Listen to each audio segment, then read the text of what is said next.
¿Qué tal? Mi nombre es Héctor de León y en este video vamos a ver una introducción al backend. Si tú tienes curiosidad por adentrarte al backend, este video te puede servir. Vamos a trabajarlo con .NET, pero no importa si tú vas a entrar en Python, JavaScript, Java, etc. Vamos a ver conceptos del backend que se repiten en estas otras tecnologías, así que quedarte aquí. Si eres nuevo por aquí, puedes darle una suscribida, un pulgar arriba, ayuda bastante. Pero hoy quiero presentarte Jepcode, una herramienta muy buena que descubrí hace poco. Se trata de un SaaS para el desarrollo de integraciones y automatizaciones, pensado para esos procesos que son demasiado complejos para una herramienta no code. Es como un Zapier, pero para developers. Es la alternativa perfecta para desarrolladores que se enfrentan a una integración compleja y prefieren escribir unas líneas de código en lugar de pelearse con multitud de drag and drop y gráficos de ejecución complejos. Al final, Jepcode te da flexibilidad y te permite ser más productivo, ya que programando con JavaScript y haciendo uso de las integraciones que la plataforma incluye out of the box, puedes crear mucho más en menos tiempo, al olvidarte de toda la capa que un DevOps necesitaría para arrancar un proyecto desde cero. Todo funciona en un entorno serverless. Escribes tu código desde un navegador y lo ejecutas directamente en el cloud de Jepcode, sin necesidad de configurar despliegues o gestión de dependencias. Conectan prácticamente cualquier API o servicio: REST, GraphQL, Snowflake, BigQuery, MySQL, PostgreSQL. Puedes usar streams de datos, transacciones, cachés, gestión de errores o incluso módulos para reutilización de código. Jepcode se integra perfectamente con otros sistemas, ya que además de poder ejecutar los procesos manualmente, se puede programar ejecuciones periódicas o configurar webhooks que permiten invocar ejecuciones desde otros sistemas. Tienen una documentación súper completa y un plan gratuito para que puedas crear tus primeros procesos. Te recomiendo que te registres en el enlace que está en el primer comentario fijado y también a que le eches un ojo a su blog, donde presentan casos de uso que demuestran la potencia de la plataforma.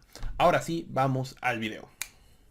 Esta es una introducción al backend, por lo cual vamos a ver ciertos conceptos que son básicos tú como programador backend, que son básicos y a veces yo he visto que muchos programadores llegan al código directo y no entienden estos conceptos, que son muy fáciles, tampoco es que sean complejos. Un programador backend prácticamente va a trabajar con lenguajes de programación que estén en el backend. Por ejemplo, C#, Java, PHP, JavaScript, etc. Entonces el punto es que estos conceptos se van a repetir, no importa el lenguaje o tecnología, no importa el framework tampoco. Entonces aquí lo que vamos a ver es lo siguiente. Por ejemplo, el programador backend va a ser una aplicación que está en el backend, que esta aplicación va a centralizar procesos. Estos procesos van a recibir solicitudes, van a hacer algo y van a regresar algo.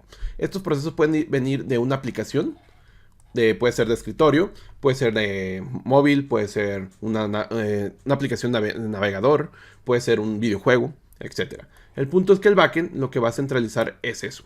Va a centralizar recursos, va a centralizar procesos y va a hacer un punto de intercambio de información con la aplicación. Esta aplicación puede estar instalada en muchísimos celulares, puede estar en un navegador el cual entra muchísima gente, pero el backend va a ser uno. Bien, ahora, ¿qué es lo que hace la aplicación cuando va al backend? Hace una solicitud del tipo protocolo HTTP, que es un protocolo en el cual se pueden transferir contenido HTML, XHTML, etc. Este protocolo prácticamente ya te hace todo. Este protocolo tiene un conjunto de información. Tiene un header regularmente y un body. No regularmente, tiene un header, una cabecera y tiene un body.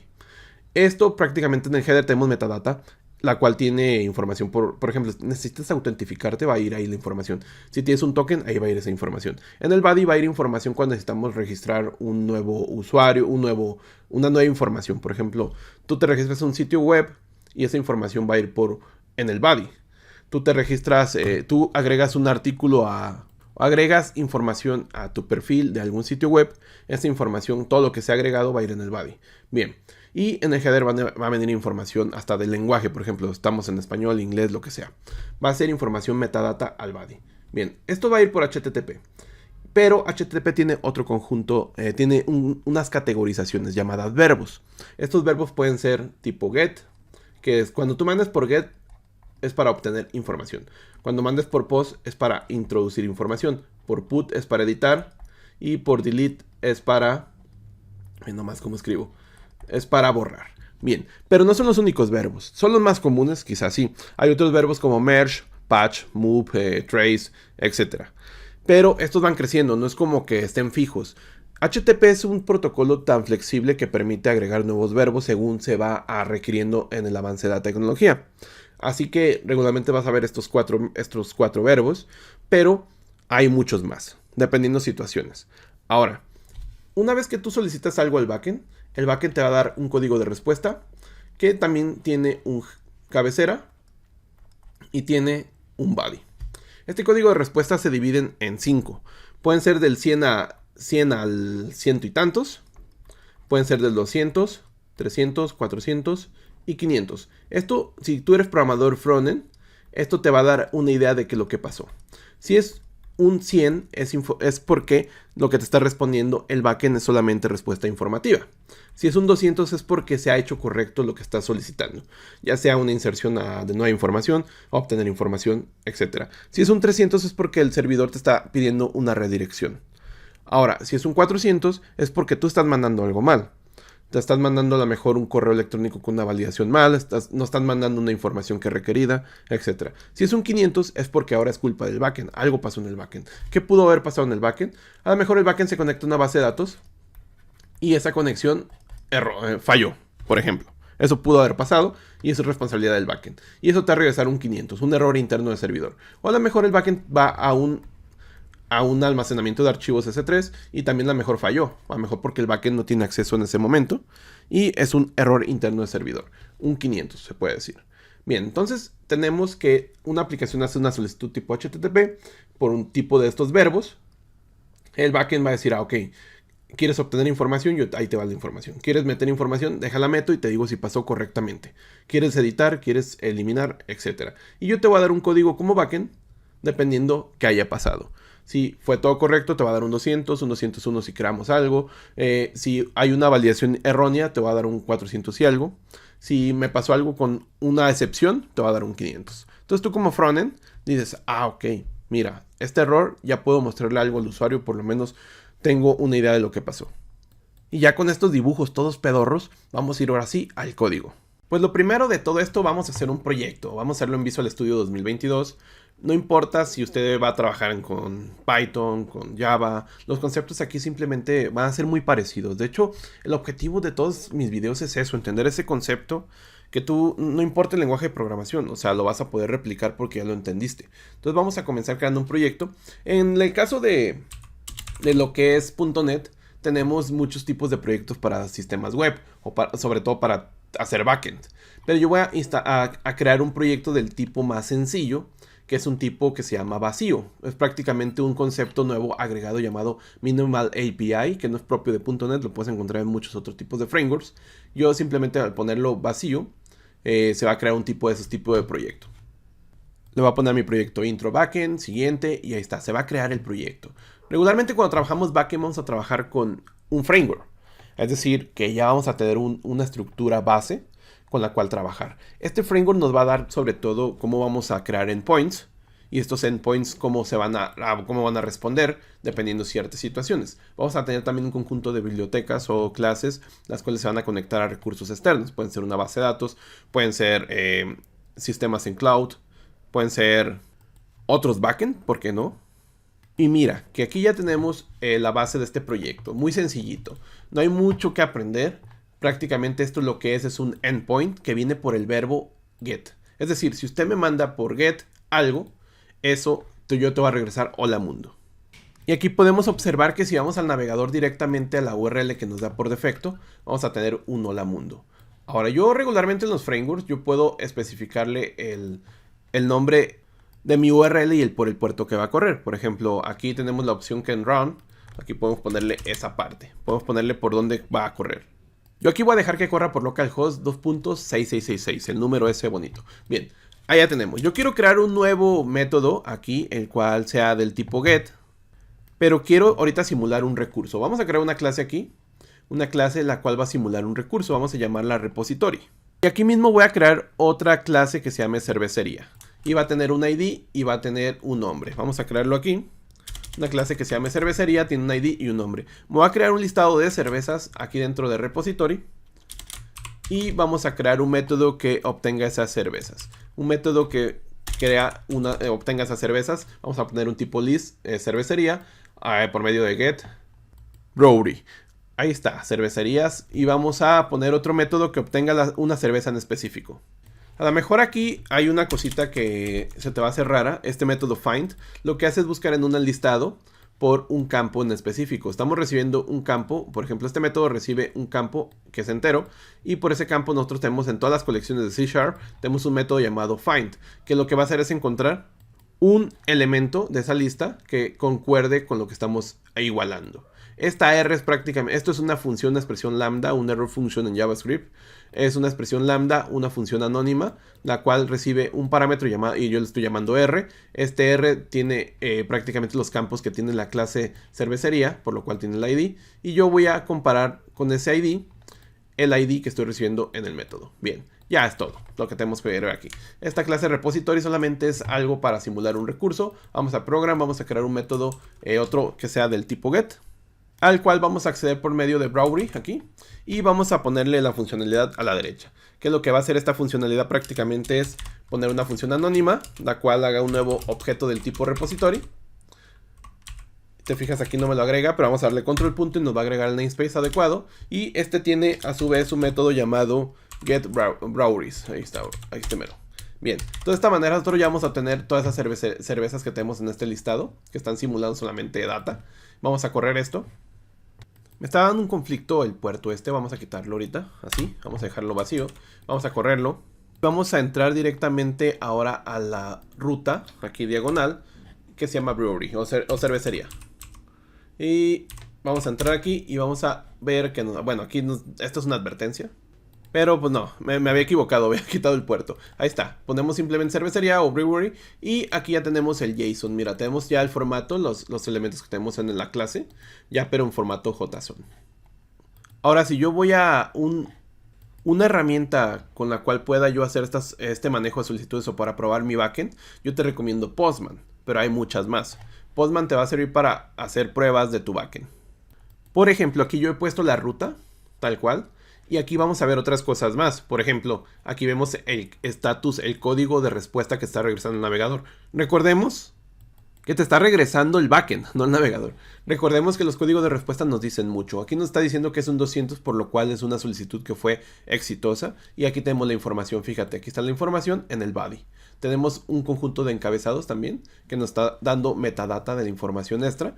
Pero aquí lo que nos interesa es el body, mira, el body viene. Ahora, ¿qué pasa si yo quisiera ir a un recurso en específico? Quiero ir a un recurso en específico, vamos a copiarnos esto. Bueno, vamos a escribirlo. Vamos a poner, va a ser por el verbo get. Vamos a poner aquí map get. Vamos a ponerle la siguiente ruta. Vamos a poner la misma. Pero con una diferencia es que vamos a recibir un elemento. Un elemento que va a ser el ID, por el cual vamos a regresarle el elemento que nos está solicitando. Va a ser por get y vamos a poner la funcionalidad aquí. Una función anónima que va a recibir ese ID. Al momento que tú pones aquí, esto regularmente es parecido en todo, de hecho en Laravel es casi idéntico, que tú pones esto de esta manera y esto automáticamente se transforma en el parámetro que tenemos aquí a la derecha en la función. Vamos a ver aquí y aquí vamos a especificar lo que vamos a hacer con ese ID. Recordemos que en la clase repository tenemos dos métodos. Tenemos uno que va directamente a entregarte todo el listado y otro que va directamente con find al ID que estamos recibiendo. Entonces vamos a utilizar ese método ahora aquí. Vamos a ponerle lo siguiente. Vamos a obtener un elemento, una cerveza. Y esta cerveza de cervecería la vamos a obtener a partir de un objeto del tipo repository. Estoy poniendo la palabra new porque necesito crear un objeto. Y este objeto necesito invocar el método obtener cervecería, mandándole el ID.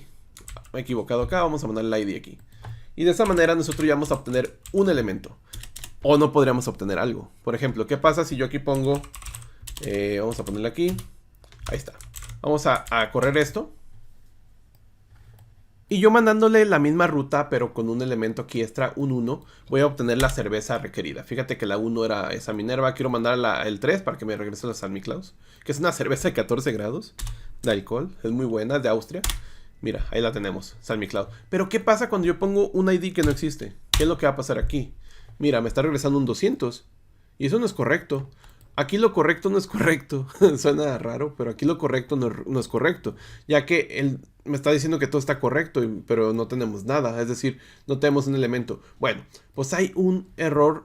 Más bien, hay un código de respuesta que le puede decir al frontend algo más en específico. Por ejemplo, que no se encuentra. Entonces aquí lo que vamos a hacer es que vamos a poner un ternario. Si esto es igual a null, no me regreses el elemento. Regrésame. Nosotros tenemos en C# tenemos una clase llamada results que tiene un conjunto de métodos, los cuales te van a dar un estatus de respuesta. Tenemos uno llamado, por ejemplo, not found. Y de esa manera nosotros ya sabemos que no se encontró el recurso. En el frontend ya no necesitamos ponerle un mensaje, oye, no se encontró el recurso. Directamente el código de respuesta te va a decir eso. Y en caso contrario podemos mandarle que sea todo ok. Y ese ok es un 200. Es decir, que todo está bien. Y ese ok puede recibir una clase, un objeto, que se va a serializar en JSON. Repository. ¿Cómo se llama? No, se llama Brewery. Ahí está. Bien. De esta manera nosotros vamos a evaluar si esto es null, pues vamos a regresar que no se encontró. Y en caso contrario vamos a regresar el elemento con un código 200. Aquí va a ser un código adecuado para cuando no se encuentre. Vamos a correr esto. Y ahora sí vamos a algún elemento que no existe, por ejemplo este 30, vamos a encontrar un 404 que es el código de respuesta adecuado para la situación. Ya no es un 200, este 404 le llega al frontend y va a decir, ah mira, es que no está el recurso, ya puedo mostrarle al usuario, ¿sabes qué? El recurso no está, no existe, etcétera. Pero ya tienes una idea con este mismo código, el código ya te está diciendo qué es lo que pasó. Por eso es importante que nosotros en nuestras respuestas como programadores backend analicemos qué es lo que está pasando y dependiendo de la solicitud vamos a regresar todo bien o vamos a regresar un no found en este caso. Hasta aquí hemos visto algo simulado, pero ahora hay que hacer algo más realista. El backend también tiene esa responsabilidad de si hay una base de datos, un punto central donde está la información, podemos ir a esa información y regresarla. En lugar de yo ir a esta clase que está aquí toda fija y compilada y pues, no puedo modificarla, vamos a ir a prácticamente a una base de datos. En el backend existe el concepto, bueno, en todas partes, no solamente en backend, siempre que utilices base de datos existe el concepto de ORM. El ORM prácticamente es una forma, un ORM es una técnica.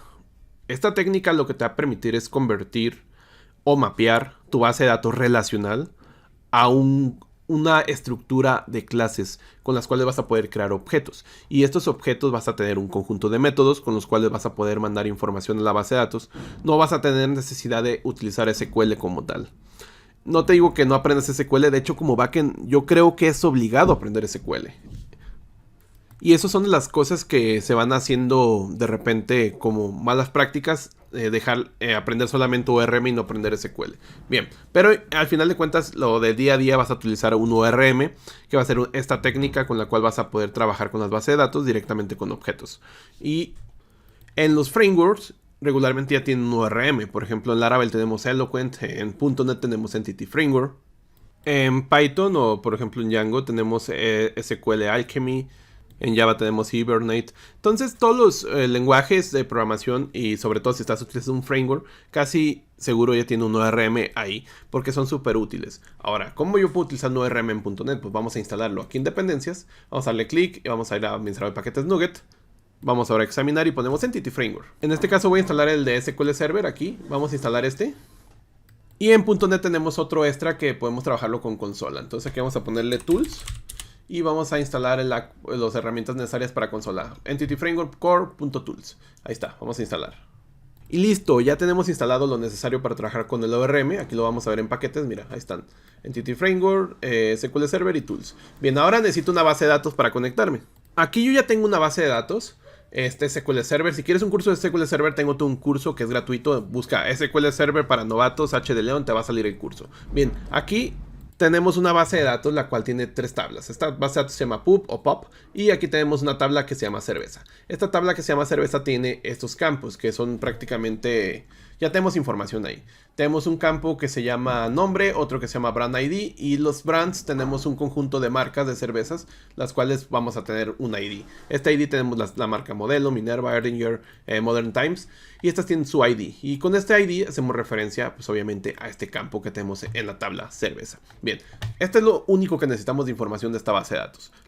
Solamente esa información necesitas tú. Tú puedes crearte tu propia base de datos para seguir con esto y simplemente es el concepto. Tenemos información que está centralizada en una base de datos. Vamos a conectarnos a ella desde el backend. Para conectarnos necesitamos regularmente 4 cosas. Necesitamos el nombre del server, en este caso. Entonces para esa conexión necesitamos el servidor. Aquí en el SQL Server Management Studio tenemos aquí arriba Hector Lab, diagonal, invertida SQL Express.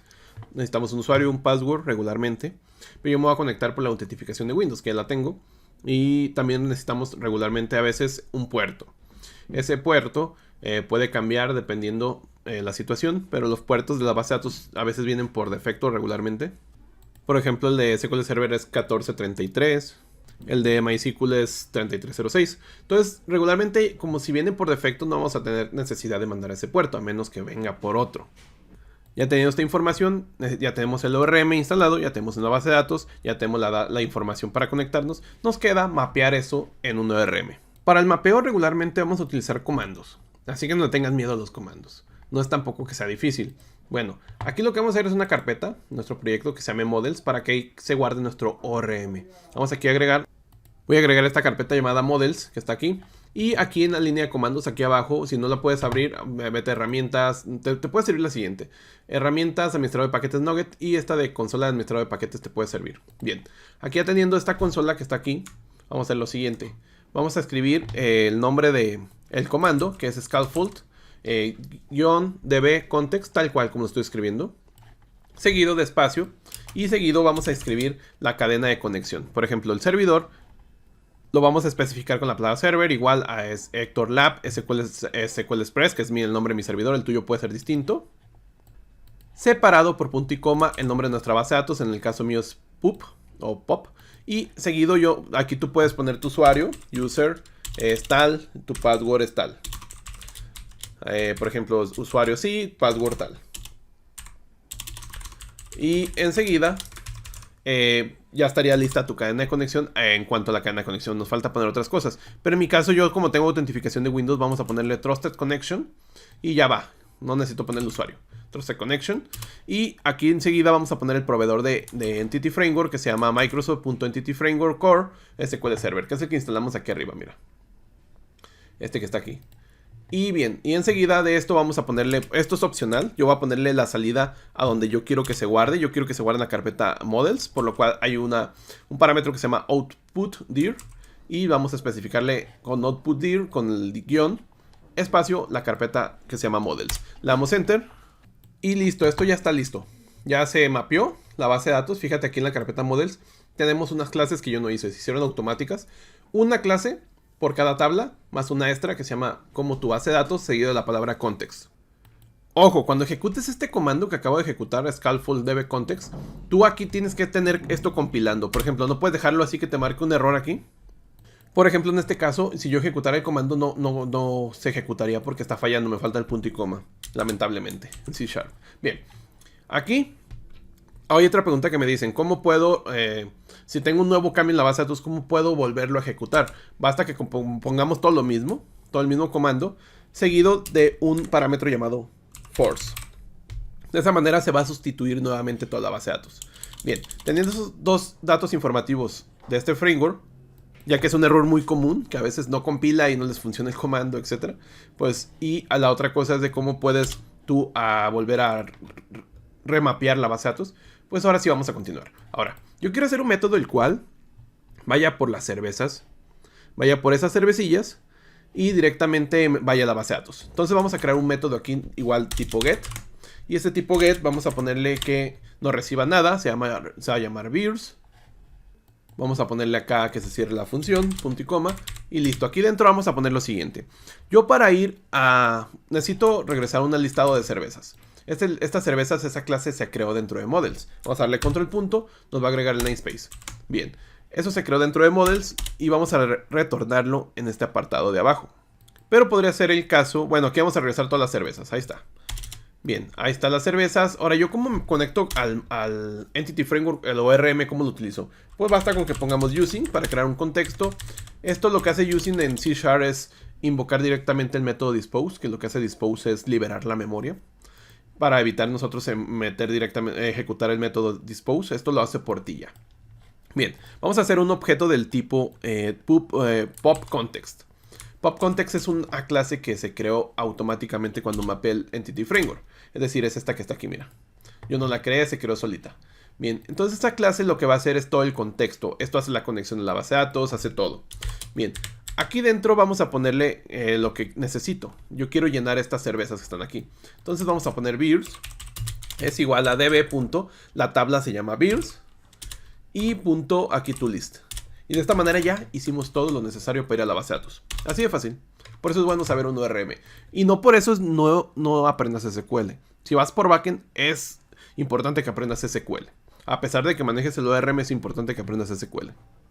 Y listo, mira, ejecuto el método, lo metimos por get, aquí te fíjate que está el verbo get, lo metemos beers y ahí está nuestra información de la base de datos. Esto está en la base de datos. Aquí puedes observarlo, mira, ahí están las cervezas, esas tres. Y ya fuimos a la base de datos así de rápido, así, sencillísimo. Hay otro concepto que tenemos que aprender en el backend y es importante en todo, en front, en backend, pero es muy aplicado en los frameworks, que es la inyección de dependencia. La inyección de dependencia es prácticamente quitar la responsabilidad a una clase de la creación de un objeto el cual la compone. Es decir, a veces tenemos clases que tienen otros objetos internamente y su creación no debes saber tú cómo se crea ese objeto, sino que tú debes encontrar un modo de que ese objeto ya esté ahí creado de alguna forma. Muchas veces se trabaja con interfaces para ese propósito. Ahora, la inyección de dependencia en los frameworks regularmente ya tiene una herramienta para trabajarla. Por ejemplo, yo este objeto DB siempre se va a crear de esta manera. Entonces yo puedo evitar toda esta línea a cada rato, a estarle escribiendo y escribiendo y escribiendo, haciendo una inyección de dependencia. Es bien sencilla. Vamos aquí arriba. Y esto aplica en todos los frameworks. A lo mejor lo vas a encontrar de nombre distinto. Por ejemplo, en Laravel se llaman Service Providers. Acá pues, prácticamente es el objeto como tal. Lo metemos en build.builder.services.add y ya está. Ya con eso es todo. Le ponemos el tipo que es un pop context y ejecutamos la función y ya está. ¿Qué es lo que hace? ¿Qué es lo que estamos haciendo con esta línea? Lo que estamos haciendo es darle la posibilidad, la capacidad de que todos nuestros endpoints puedan hacer uso del objeto que hemos aquí puesto. Ese objeto nosotros lo podemos llamar como queramos, pero al momento que nosotros especifiquemos este tipo, automáticamente lo vamos a obtener. Vamos aquí al método beers, por ejemplo, mira cómo va a quedar de reducido esto cuando hago lo siguiente. Pongo aquí pop context db, como está inyectado puedo ir por él en los parámetros. Esto tú no lo vas a mandar en la solicitud, esto automáticamente lo obtiene de lo inyectado. Y aquí quitamos esto, quitamos todo esto, quitamos este return. Y ahí está. Ya nos quedó nuestro mismo método, pero más sencillo. Todo lo que estamos viendo ahorita, estamos trabajando con el verbo get. Las solicitudes HTTP tienen verbos. Todo lo hemos obtenido con el verbo get. Pero vamos a hacer ahora algo con un verbo post. Y para eso nuestro framework ya tiene un método para crear endpoints del tipo post. Vamos a ponerle map post. Aquí vamos a poner la URL que quiero. Yo quiero que sea la misma URL. Vamos a recibir lo que está inyectado, el contexto. Pero también vamos a recibir la data de una cerveza. La data de una cerveza vamos a recibirla del tipo beer. Este beer, acuérdate que yo no lo creé, se mapeó con el ORM. Y aquí abajo vamos a ponerle que se agregue esa cerveza. De la siguiente manera, db.beers.add, tal cual. No tengo que hacer un insert into, así tal cual. Pero no por eso no aprendas SQL. Recuerda, aprende SQL si vas al backend.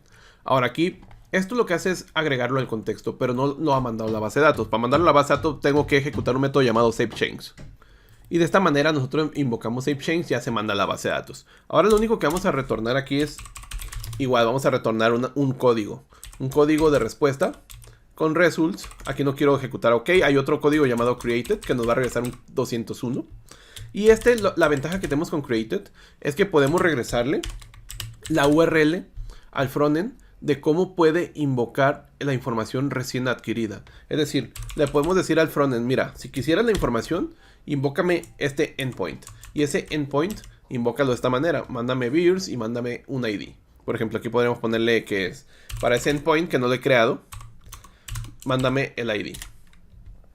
Y de esta manera nosotros le estamos diciendo al frontend que si quisiera esa información en un futuro, mande la palabra beer, diagonal, el ID que acaba de recibir creado en la base de datos. Ahorita vas a ver que el ID se regresa. Bien, aquí teniendo esto, el apartado nos falta ponerle el objeto que vamos a regresar, que va a ser la cerveza recién creada en la base de datos. Y aquí ahora en Postman vamos a mandarlo por el verbo post, pero en el body vamos a mandar la información, mira.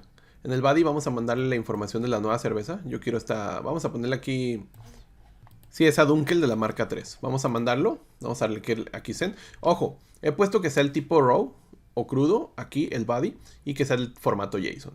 Es importante. Al momento que yo invoco aquí, send, vamos a ver que esto lo que va a hacer es crear un nuevo elemento en la base de datos. Y se nos ha retornado el ID que se ha generado en la base de datos, mira. Pero otra cosa, el header de respuesta, aquí vamos a ver en los headers, vamos a ver que tenemos un atributo llamado location, que nos ha regresado la URL que yo he puesto en el método de respuesta. Es decir, que tenemos una forma, a partir de la información de metadata que viene en los headers, de obtener cómo podemos en un futuro obtener esa información. Es decir, yo soy frontend y quisiera saber, oye, pero ya creé la cerveza, voy por esa información ahora, o en un futuro podremos hacerlo. Esto es informativo extra solamente. Ahora, acá tenemos el body, fíjate, y vamos a ir a la base de datos. Y aquí vamos a refrescar y vamos a ver que ya tenemos un nuevo elemento con el ID 6. Eso, así prácticamente ya metiste información en la base de datos por medio de un endpoint. Ahora, también tenemos aquí la posibilidad de trabajar con el verbo put para editar información. Prácticamente podemos hacer lo siguiente. Vamos a recibir, aquí vamos a recibir el ID en la URL. De la siguiente manera, matput. Y vamos a ponerle aquí la cerradura. Vamos a ponerle la función con la cual vamos a trabajar. Vamos a trabajar con el ID que estamos recibiendo en la ruta.